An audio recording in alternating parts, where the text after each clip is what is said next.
Thank you so much for watching, listening. Totally happy to have you here. Of course, I want you to subscribe. You're like, you say that all the time. Well, then, of course, do that. And send these to your friends, right? Because this is a really cool series, Soothing Psalms in September. And I think everybody needs a little bit of soothing of the soul, some calming. So make sure you send these to your friends, subscribe. It's a really, really great series. Very helpful. And here's your joke. Hello, hello. Why can't your nose be 12 inches long? Because then it would be a foot. Rah, rah, rah. I know, it's really bad.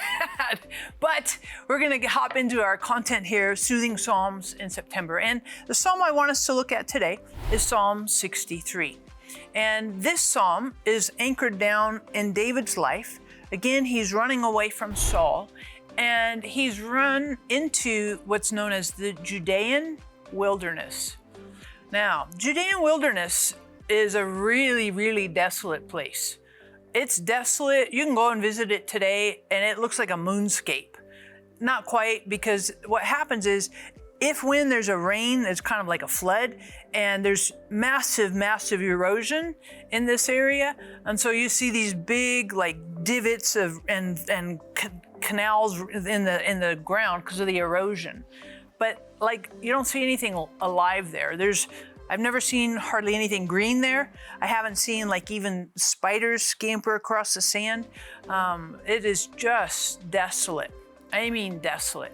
And this is where David was running away from Saul to the Judean wilderness, because nobody wanted to go into the Judean wilderness. It's cold, it's hot, and there's no water, nothing.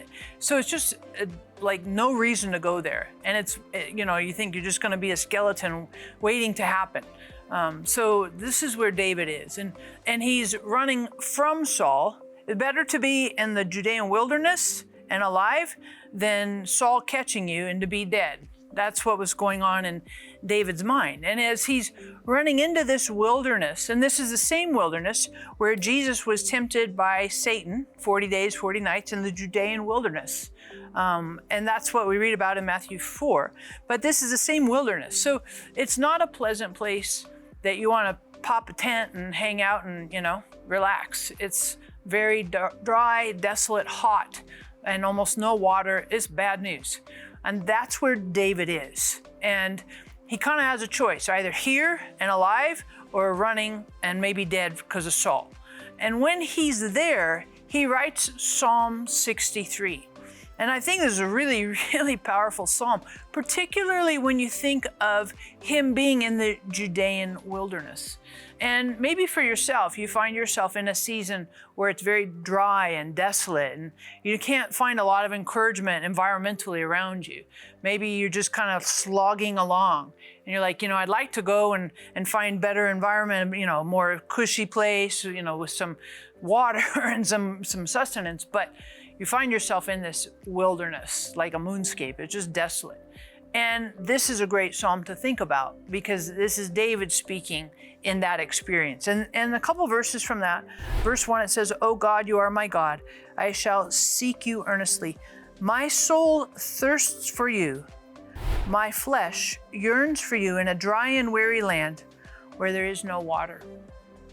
I love that verse, because what I read in this verse is I read that David is looking around him, looking at his environment and seeing all the dry and desolation, and there's no life, it's no vegetation.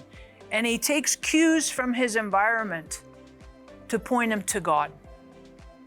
I think that's so powerful, so interesting to think that we can take whatever the environment that we're in.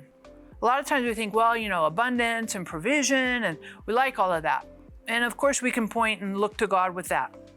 But at the same time, when we're in a desolate, dry, and even weary season, place in our lives, we can let that point us to God. That's exactly what David did in this verse. Another encouraging two verses from the psalm is verses 4 and 5. "So I will bless you as long as I live. I will lift up my hands in your name. My soul is satisfied as with marrow and fatness, and my mouth offers praise with joyful lips." How powerful is that? David is in the midst of a desert, and yet he chooses to praise God, to bless God. And as he does that, then he says, my soul is satisfied with marrow and fatness, and my mouth offers praise with joyful lips. Because a lot of times if we look for the sustenance from our environment around us, what's happening in our lives, the external, we'll miss the opportunity for God to feed us internally, to be our joy, to be our hope. And when we praise God, when we offer up joy on our lips to God and say, hey, you know, no matter what's happening around me, environmentally, any of that, I choose on the inside to exalt you, to praise you, to lift you up, and to find joy and hope in you. Then it feeds us on the inside.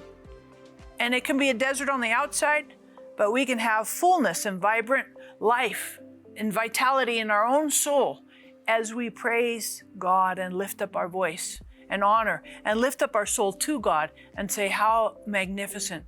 And I've had that happen in my own life. There have been times I've been in praise and worship services, or I'll put something on my phone, you know, like a praise song or whatever, and I'll join into that.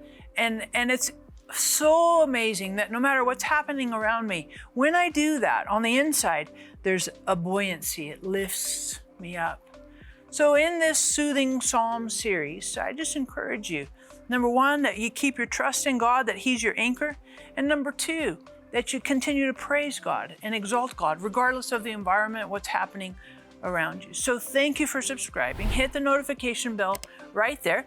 Keep you posted on new content. Make sure you like this. This is great series, and share it with your friends. And here's a question for you to answer here in the comments now. In what environment do you most easily experience God? I know, right? You have to think about that.